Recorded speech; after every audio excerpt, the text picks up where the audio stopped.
October 1st, 1993 was supposed to be forgettable, and that's exactly why the crime worked. At 8 a.m., on a quiet Friday morning, an armored truck rolled behind Circus Casino carrying $3.1 million in cash, stacked in neat bricks of $100 bills and $20 bills, money meant to keep Las Vegas alive through the weekend money that had moved the same way hundreds of times before, without incident, without drama, without thought. 3 employees were assigned to the run, 2 guards in the back, 1 driver up front, and nothing about the scene suggested danger, because danger in Las Vegas usually announces itself with noise. This didn't. The guard stepped out shouldering a cash bag, disappearing into the casino for what would take roughly 20 minutes, while the driver stayed behind with the engine running, the vault sealed, and the routine intact. At 8:15 a.m., the guards returned to the loading zone and the truck was gone. Not damaged, not forced, not stolen in a blur of violence, simply absent as if the city had blinked and lost track of something essential. No skid marks scarred the pavement, no alarms screamed, no witnesses rushed forward with stories, and in that first quiet moment no one yet understood that the robbery had already been completed. One guard would later remember a detail that seemed insignificant at the time, but would haunt him for years. The driver's shoes were wrong. Not work boots, not practical, but dress shoes, polished and deliberate shoes meant for leaving rather than returning. Las Vegas is built on the idea that money always moves in predictable loops, from casino to vault, from vault to table, from table back to the house, and what happened that morning wasn't just a theft, it was a violation of that belief.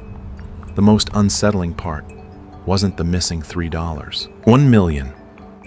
It was the realization that no one had tried to stop it because no one knew it was happening until it was already over. Before the armored truck, before the money, before the headlines and the manhunts, there was already damage quietly accumulating inside a 21-year-old woman who did not yet know she was standing at the edge of someone else's plan. Heather Tallchief did not arrive in this story as a criminal. She arrived exhausted, worn thin by years of proximity to death that most people never experience once, let alone daily. In San Francisco, during the height of the AIDS epidemic, she worked as a nursing assistant in hospice care, a job that demanded constant empathy with no promise of relief. Patients didn't recover. They declined, bonded with her, trusted her, and then disappeared, leaving behind empty beds and unresolved grief. Over 4 years, that cycle repeated until compassion became weight and weight became fracture. There is a specific kind of trauma that comes from caring deeply while having no power to change the outcome. And by her early 20s, Heather carried that trauma alone, untreated, unnamed. When cocaine entered her life, it did not feel like rebellion. It felt like anesthesia. When she lost her job, it did not feel like failure. It felt like collapse. By 1993, she was unemployed, isolated, and untethered from any sense of future, drifting through nights that blurred together, looking less for pleasure than for interruption. People often imagine vulnerability as weakness, but in reality it is hunger. Hunger for direction, for certainty, for someone who appears to know what comes next. Heather did not need money or excitement or crime. She needed relief from having to decide. She needed someone to tell her that the chaos in her head could be organized, that the pain could be explained, that the future could be mapped. When a man, older, calmer, and impossibly composed, sat beside her in a nightclub and listened as if her life mattered, it felt like rescue. What Heather could not see then was that she wasn't being saved from collapse, she was being positioned for use, and the ground beneath her had already been hollowed out long before the first dollar ever moved. Roberto Solis did not enter Heather Tallchief's life like a threat. He entered it like gravity, subtle and constant, exerting influence without ever announcing force. He was nearly 30 years older, composed in a way that felt earned, dressed with intention, speaking slowly, as if every word had already survived scrutiny. To someone drowning in uncertainty, that calm felt like authority, and authority felt like safety. Roberto listened more than he spoke, and when he did speak, he framed the world as something that could be understood, navigated, mastered. What Heather could not know, what no one told her, was that Roberto had already rehearsed this role decades earlier. In 1969, he had stood on the other side of an armored truck, gun in hand, and a guard had died because of it. He went to prison for life and emerged 22 years later, not softened but sharpened, having traded blunt violence for precision. Prison taught him patience. Poetry taught him persuasion. Under a pen name, he learned how language bypasses resistance, how repetition erodes doubt, how meaning can be planted and harvested later. With Heather, he never demanded obedience. He cultivated dependence. He reframed her pain as proof that the world had failed her, then positioned himself as the only one who truly saw it. He isolated her from competing voices, not by forbidding them, but by making them feel unnecessary. The VHS tapes came later, hours of looping visual spirals and colors that lulled the mind into passivity, images designed not to inform, but to soften, to reduce friction inside the brain. Sitting beside her as the tapes played, Roberto did not instruct, he normalized. Over time, suggestion replaced choice. Direction replaced agency. When he said they should leave San Francisco, it sounded like escape, not control. When he said Mexico, then Las Vegas, then Loomis, each step felt incremental, logical, inevitable. Roberto understood that the most effective manipulation does not feel like coercion. It feels like clarity arriving after confusion. By the time Heather was filling out job applications under false references, she was no longer deciding whether the plan was right or wrong, she was deciding how well she could execute it. The crime had not yet occurred, but the architecture was complete.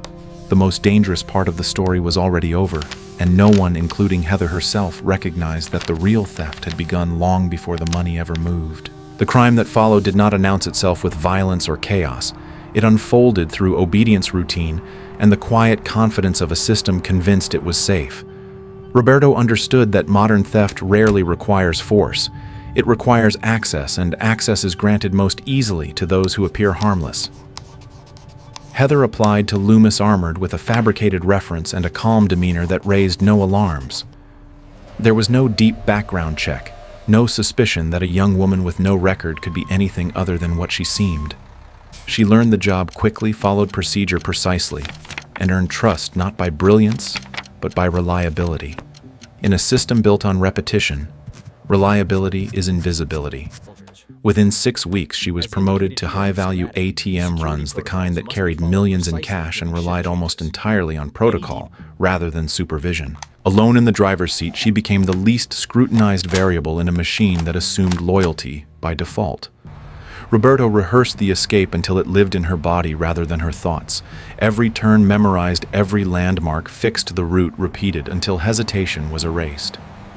On the morning of October 1st, when the truck idled behind Circus Circus, with $3.1 million sealed inside, there was no moment of moral reckoning, no cinematic pause. The guards stepped out as they always did.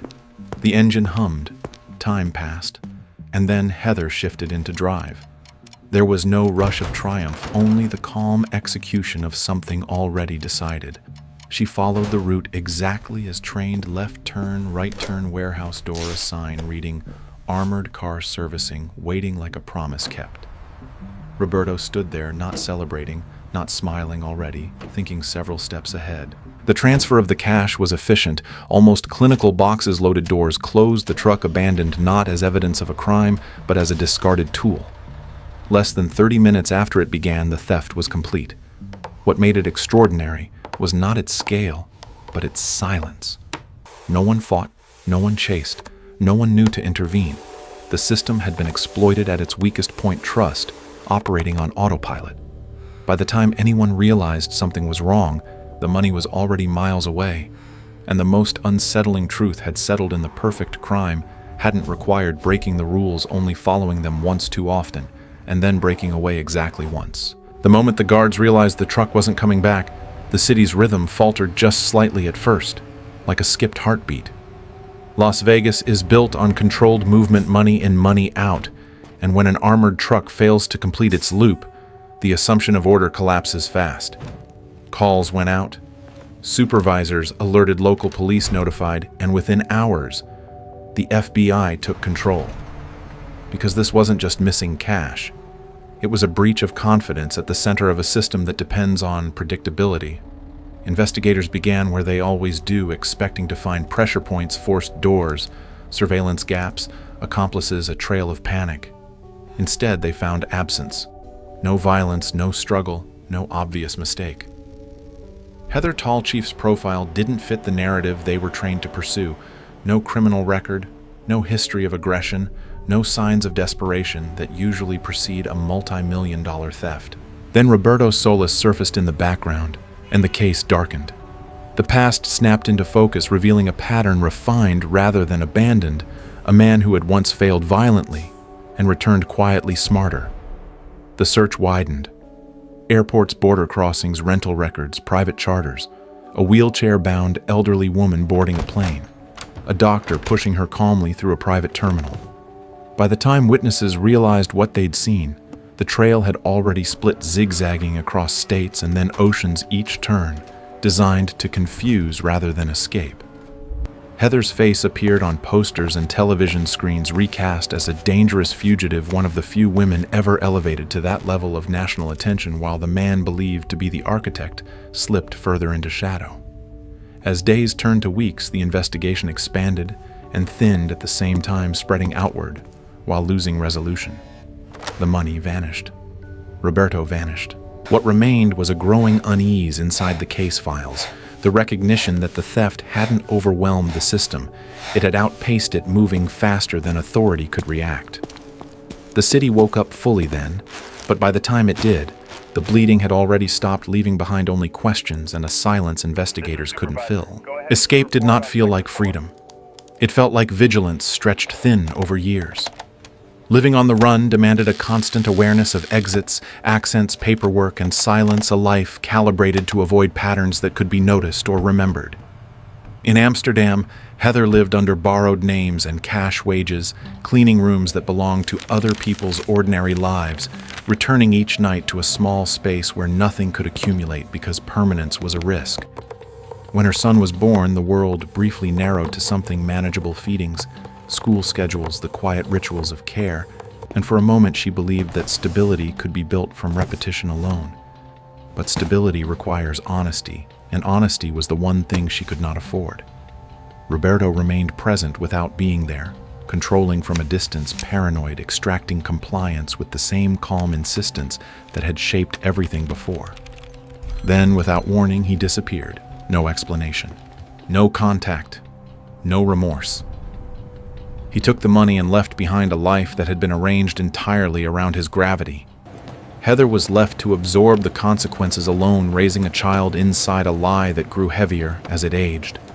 She watched herself on television, her own face framed as danger, and learned the peculiar terror of being known everywhere and recognized nowhere. Years passed with the slow erosion of nerves each day, a rehearsal in restraint each night, a negotiation with fear. The cost was not just anxiety, it was identity. She could not call home. She could not tell her son the truth. She could not plan a future beyond the next cautious step.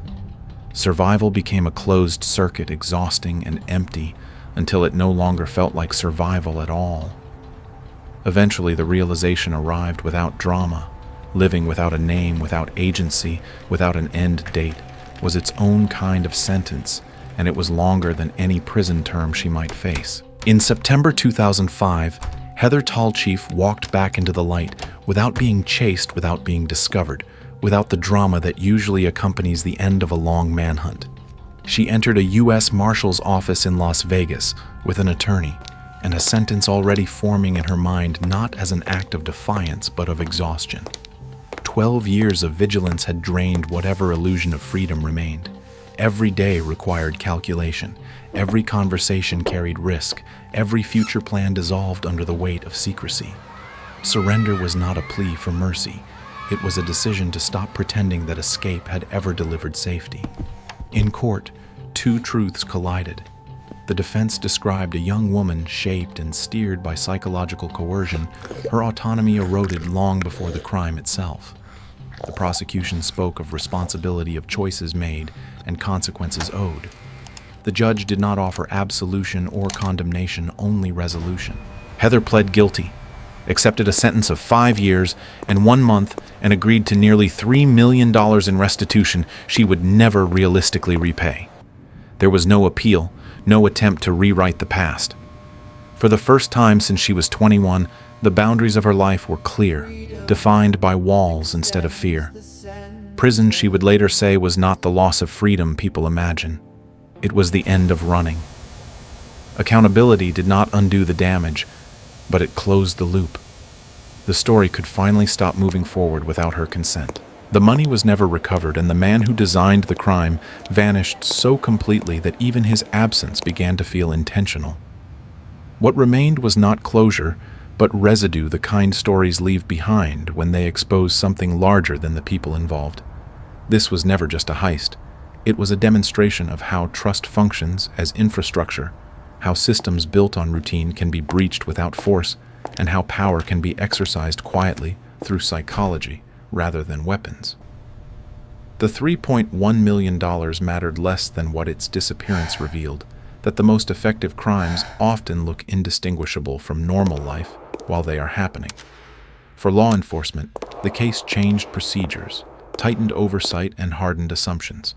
For the public, it unsettled a simpler narrative about villains and victims, replacing it with something more uncomfortable, a gray space where responsibility, manipulation, and choice overlap without clean edges. Heather Tallchief became a symbol not of criminal genius, but of how easily agency can be eroded when pain goes unaddressed and authority is mistaken for care.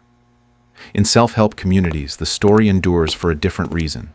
It illustrates how surrendering decision-making to someone else, even gradually, can hollow out a life long before any visible disaster occurs.